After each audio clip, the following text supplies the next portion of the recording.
8, 7, ignition sequence started. All engines are started. We have ignition, 2, 1, 0. We have a liftoff. We have a liftoff, and it's lighting up the area. It's just like daylight here at Kennedy Space Center as the Saturn V is moving off the pad. It has now cleared the tower. NASA is now celebrating the 50-year anniversary of Apollo 17. This was the final mission of the Apollo program, and most notably, the last time humans set foot on the moon's surface. The landing site in the Taurus-Littrow Valley was selected so that astronauts could collect samples of the lunar highlands and investigate the volcanic history of the area. So, what was it like to actually be there, and how does this mission connect with NASA's current exploration of the moon and our future plans to return humans to the surface?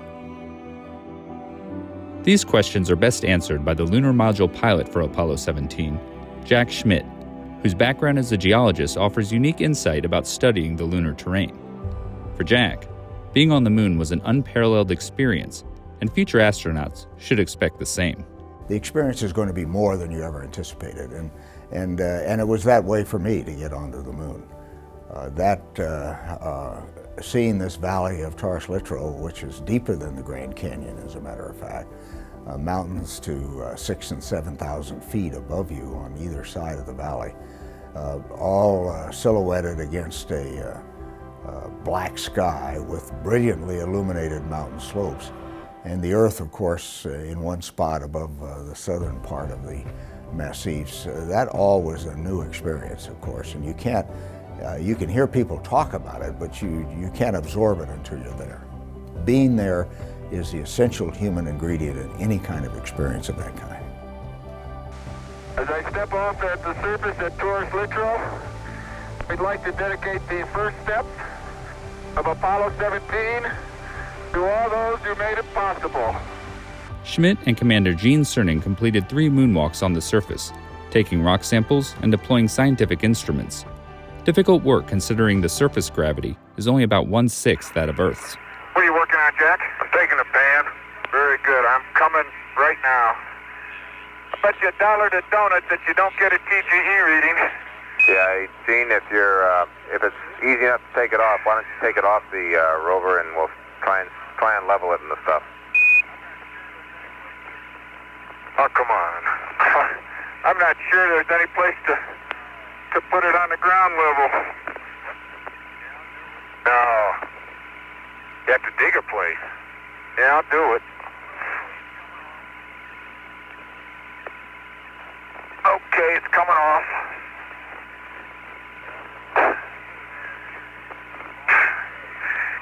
Well, I'll set it right up here. It's gonna fall down a hill. You better stomp off a good place. Yep.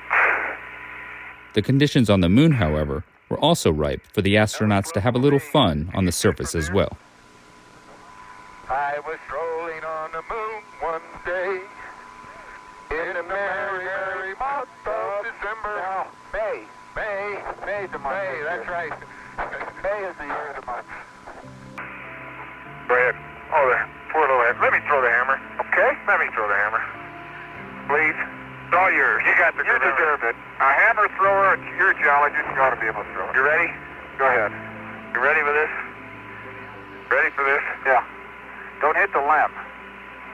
Or the outstep.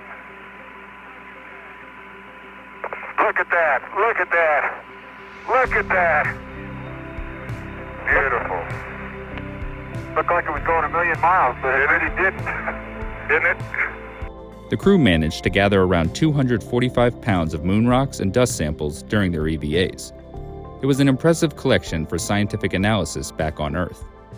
Let's see if I can't crack the corner and get that contact. The quality and diversity of the Apollo sample collection is just remarkable, absolutely remarkable, and it's a gift that keeps on giving. The researchers continue to go back to these samples. New analytical technology comes along where you can apply new techniques, get more higher resolution information, and that'll be going on indefinitely. I don't think the lunar sample collection from Apollo will ever be out of date. Over 3 decades after Apollo 17, NASA launched the Lunar Reconnaissance Orbiter in 2009. The scientific instruments aboard this robotic spacecraft collect a wide variety of scientific data on the moon's environment, including surface and subsurface properties. And since LRO has now been in operation for over 13 years, it has provided a treasure trove of new information about the moon, as well as the capacity to help scientists reinterpret older data and answer scientific questions that had been lingering from the days of Apollo 17. One such case involved the debate over the origins of a light-colored mantle seen at the base of the South Massif in Taurus Littrow. LRO imagery provided a key discovery that enabled scientists to put together the many pieces of the puzzle.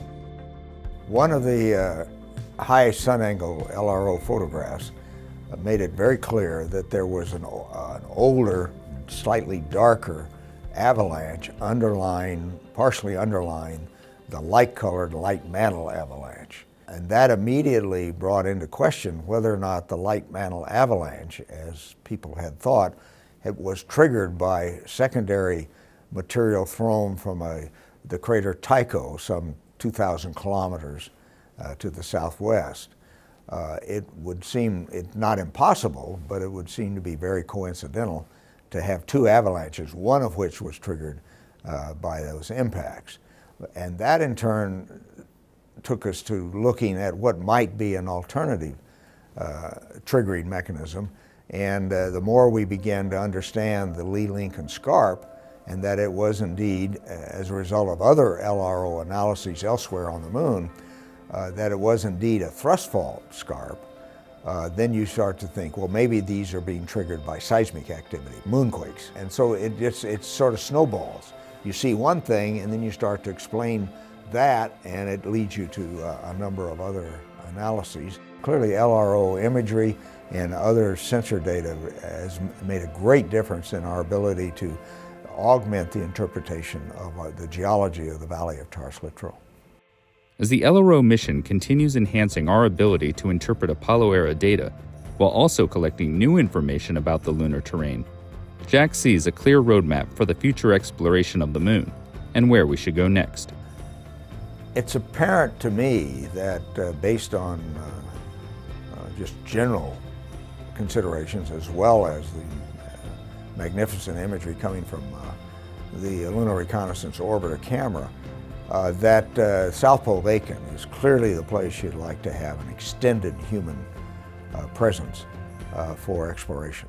With all this new knowledge, I think South Pole Aiken becomes a much higher priority for the next human mission to the moon. Sure enough, NASA has recently announced that the Artemis missions, which will eventually have humans returning to the lunar surface, will focus on the moon's south pole. In fact, the 13 landing sites currently under consideration sit within the South Pole Aiken Basin, or on its rim. Data shows the presence of water ice in some of the permanently shadowed regions, a discovery that is crucial for understanding the geologic history of the moon, as well as helping establish a sustained human presence there in the future. Overall, the 50th anniversary of Apollo 17 reminds us that this mission was a crucial stepping stone in the history of lunar science, laying the groundwork for missions like LRO, which in turn help open the door on a new era of human exploration with Artemis. And while these missions may be separated by decades of time, they all interconnect with the central premise and understanding of how the moon is the cornerstone to understanding our universe. The main reason the moon is important in the general understanding of the solar system is that it has no atmosphere. It's never had any water erosion. It has no dynamic plates being formed and eaten up as the Earth does. And it tells us what the early solar system was like up to about 3.5 billion years ago. And that's information we can't really get from any other accessible planet. The Apollo 17 anniversary allows us to reflect on all the moments, big and small, that led to the success of that historic mission. For Jack, it's a time to reflect on those days, months, and years spent out in the field preparing for the duties of an astronaut. And it was during this time training that Jack learned the invaluable scientific lesson that not everything goes exactly as planned. Well, those field excursions had all of their interesting aspects. One time, I believe it was in Nevada, where getting off the rover, even without a suit, I had slipped on something and fell onto this surface. And my good friend, the late Gordon Swan, said over the Communication system. Well, Schmitt just hit the fan. It was, by the way, an alluvial fan. I don't think you can use that. I'll use that someday. That's great. Well, thank you very much, Jack. Yeah, thank you.